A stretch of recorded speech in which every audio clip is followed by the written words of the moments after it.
اور روزہ نہ صرف یہ کہ انسان کو روحانی ترقی عطا کرتا ہے، تقویٰ دیتا ہے، بلکہ جسمانی طور پر بھی روزہ بہت مفید چیز ہے. انسان کے جسم کا اس پر حق ہے. عام طور پر ہم سمجھتے ہیں کہ یہ حق جسم کو کھلا پلا کر دیا جاتا ہے یا بہت آرام کر کے دیا جا سکتا ہے، حالانکہ بسا اوقات جسم کا حق کھانے پینے سے رک کر دینا ہوتا ہے، اور روزہ دراصل جسم کا حق دینا بھی ہے.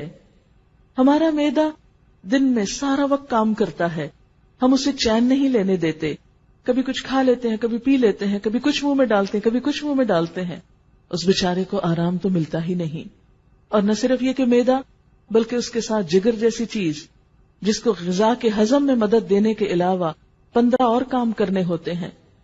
رمضان میں جب 10-12 گھنٹے کے لیے معدے کو سکون ملتا ہے، جگر کو کم کام کرنا پڑتا ہے، تو وہ زیادہ صحت مند ہو جاتے ہیں. یہ جسم کی زکوٰۃ بھی ہے.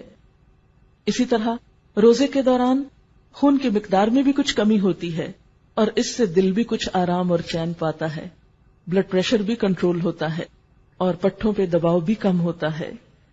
افطار کے وقت تک خون میں موجود غذائیت کے تمام ذرات تحلیل ہو چکے ہوتے ہیں، یعنی انسان وہ سب کچھ استعمال کر چکا ہوتا ہے، اور اس سے پھر شریانوں پر یا وریدوں پر چربی نہیں چڑھتی اور انسان زیادہ صحت مند ہوتا ہے. شریانیں سکڑنے سے محفوظ رہتی ہیں. اس طرح روزہ دل کی بیماریوں سے بھی حفاظت کا ذریعہ ہے. اسی طرح روزے کی وجہ سے کچھ گروتھ ہارمونز جسم کے اندر پیدا ہوتے ہیں. ریسرچ سے یہ بات سامنے آئی ہے کہ جو لوگ زیادہ روزے رکھتے ہیں ان کی سکن دیر تک اچھی رہتی ہے، وہ جھریوں سے محفوظ رہتے ہیں. یعنی بہت سے لوگ یہ سمجھتے ہیں کہ کھا پی کر زیادہ صحت مند چہرہ نظر آتا ہے، لیکن معاملہ اس کے برعکس ہے. خواتین تو خاص طور پر اپنے سکن کے معاملے میں بہت کانشیس ہوتی ہیں.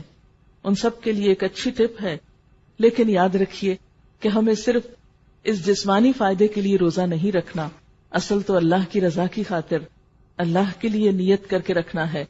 لیکن جب کوئی شخص اللہ کا ہو جاتا ہے، اللہ کے لیے کوئی کام کرتا ہے، تو ایسا نہیں ہوتا کہ دنیا کا فائدہ اس کو حاصل نہیں ہوتا. بندہ مومن کی تو بہرحال پرائرٹی آخرت ہے، دنیا تو دوسرے نمبر پر آتی ہے. اس لیے اگر آپ اللہ کی خاطر ایک نیک کام کریں گے تو دنیا میں بھی اس کا فائدہ اٹھائیں گے.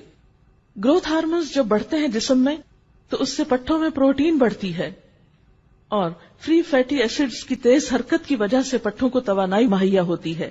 اسی طرح روزہ رکھنے سے خوراک کی توڑ پھوڑ کا بنیادی نظام میٹابولک ریٹ جو ہے وہ بھی معتدل رہتا ہے. اور بھی اس کے بے شمار فوائد بتائے گئے ہیں، لیکن اس وقت چونکہ موقع طبی فوائد بتانے کا نہیں، لیکن ہلکا سا ذکر کرنا مقصود تھا تاکہ انسان یہ جان سکے کہ ہمارا دین جب ہمیں کچھ سکھاتا ہے تو وہ صرف آخرت کے لیے نہیں، اس میں ہماری دنیا کا بھی فائدہ ہوتا ہے. بہت سے لوگوں کو یہ غلط فہمی ہوتی ہے کہ اگر ہم دین کی طرف آئیں گے یا دین کے لیے کچھ کام کریں گے تو شاید ہمیں دنیا مکمل طور پر بند کرنی پڑے یا دنیا ہم سے چھٹ جائے گی. نہیں، اللہ تعالیٰ ہی نے یہ دنیا بنائی ہے. وَلِلَّهِ الْآخِرَةُ وَالْأُولَى، یہ دنیا بھی اور آخرت بھی سب اللہ ہی کی ہے. اصل امتحان اس بات کا ہے کہ ہم جیتے کس کے لیے ہیں، قریب کی چیز کے لیے یا اس اصلی چیز کے لیے. اور ہم جو بھی کام کرتے ہیں اس میں فائدہ کس کا دیکھتے ہیں، صرف دنیا کا یا آخرت کا. آخرت ایک بلند منزل ہے. جو انسان بلندی کا سفر شروع کرتا ہے اس سے کم تر چیزیں، راستے کی چیزیں اسے ملتی چلی جاتی ہیں. وہ تو راستے میں آتی ہی ہیں، دنیا تو راستے میں آ جاتی ہے. لیکن جو شخص آخرت پر اپنی نظر رکھ کے جیتا ہے اور وہ قدم بقدم سفر کرتا چلا جاتا ہے، اسے وہ منزل بھی مل جاتی ہے اور راستے کے فائدے بھی اٹھا لیتا ہے. لیکن اگر کوئی شخص اپنا گول ہی ایسا رکھے کہ وہ صرف دنیا کے لیے جیے تو آخرت اس سے چھٹ سکتی ہے، وہ وہاں تک نہیں پہنچ سکتا.